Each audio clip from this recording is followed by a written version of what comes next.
question, you know. And the other thing that I found in a lot of Bible studies I went to, we never opened a Bible. We never did. I cannot tell you how many Bible studies we went to that we never opened the text. We would watch a video, we would discuss questions on that video, but to actually open the Bible and dig into the Word, we didn't do that. So I thought, if I'm coming out of a Bible study not learning anything, and considering that what I knew about Bible could fit in a thimble, what are all these other people? No wonder they're dropping. You know, they're not being fed. They're leaving hungry, and so they were just dropping out like crazy. So I decided I'm going to write a Bible study. I went to John, and John says, well, why don't you use the 20 overview stories? And so that's what I did.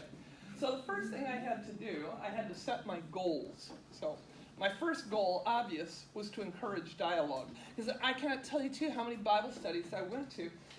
One of them I went to my pastor and I said, do you know that we've been in this Bible study 6 weeks, and I have not heard Kim or Elizabeth or Jason. I have not heard any of those three talk in 6 weeks. And he said, well, yeah, you know, they're kind of bashful. I said, they're also highly intelligent. They're also staunch Christians, and they have things that I want to learn.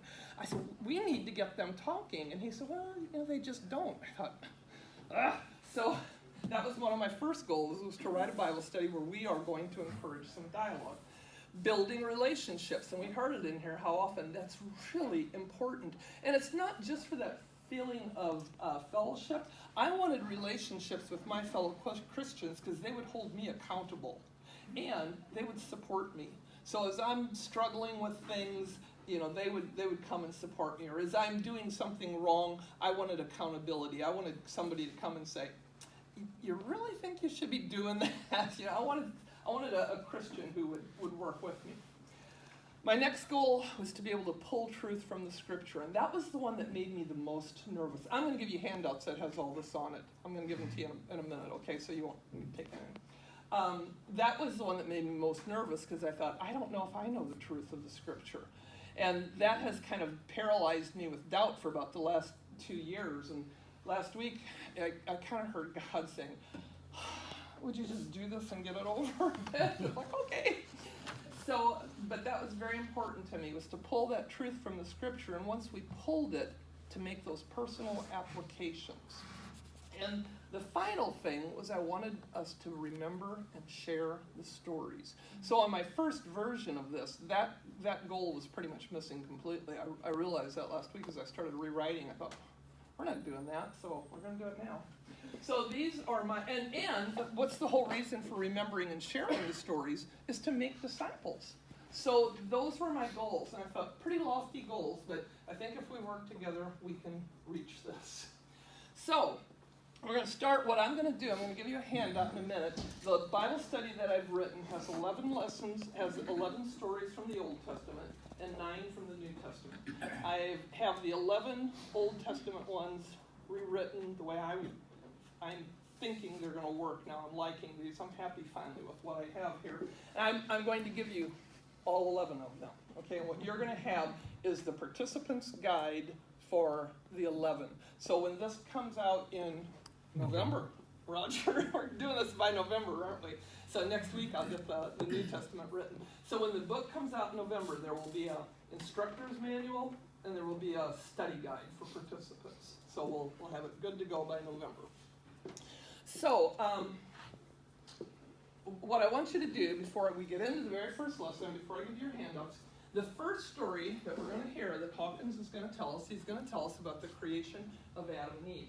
And I want you, just take any piece of paper you have and very quickly, very, very quickly, I mean, I'm going to give you this much time, write down the first 3 words you think of when we say we're going to do the story of the creation of Adam and Eve. You got 5 seconds. Write down the first 3 words you think of when we say creation of Adam and Eve.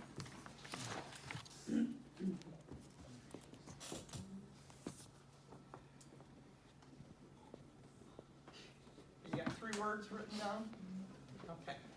So, Hawkins, you're going to share the story of the creation of Adam and Eve. Adam and Eve. Imagine the world when it was new and there was no green on the planet.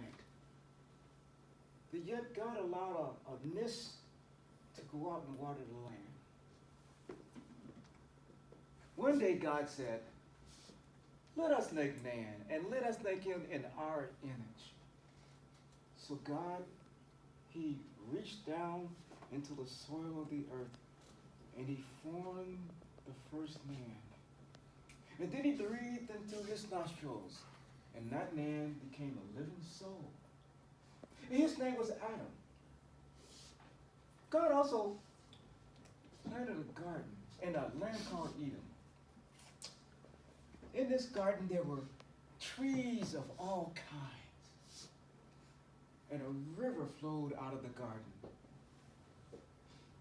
There were two special trees in that garden. One was called the tree of life, and the other was called the tree of knowledge of good and evil. God brought Adam into this garden, and he said, Adam, you are to tend this garden, and you can eat of all the trees in this garden, except for this one tree, the tree of knowledge of good and evil. For if you eat of that tree, you will surely die. And God looked at Adam and he said, it's not good for man to be alone. So God brought a pair of each creature that he had created, and he had Adam name them. They came to Adam two by two, a male and a female. And Adam gave names to the animals, and whatever he called them, that was their name. But in all of God's creation, there was none like Adam. So God caused Adam to fall into a deep sleep. And he opened the side of Adam, and he took out a rib, and he closed the wound up. And from that rib, he made Adam a helpmate. Now, when Adam awoke, God brought this helpmate to Adam.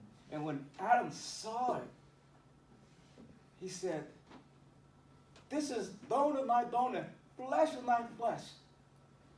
She shall be called woman. Later, this woman was known as Eve, for she would be the mother of all people. Ooh, yay. Very good. Good. Okay. Coming back on? There it is. Okay. So now that we've got through that, I'll give you your hand out if somebody wants to help him.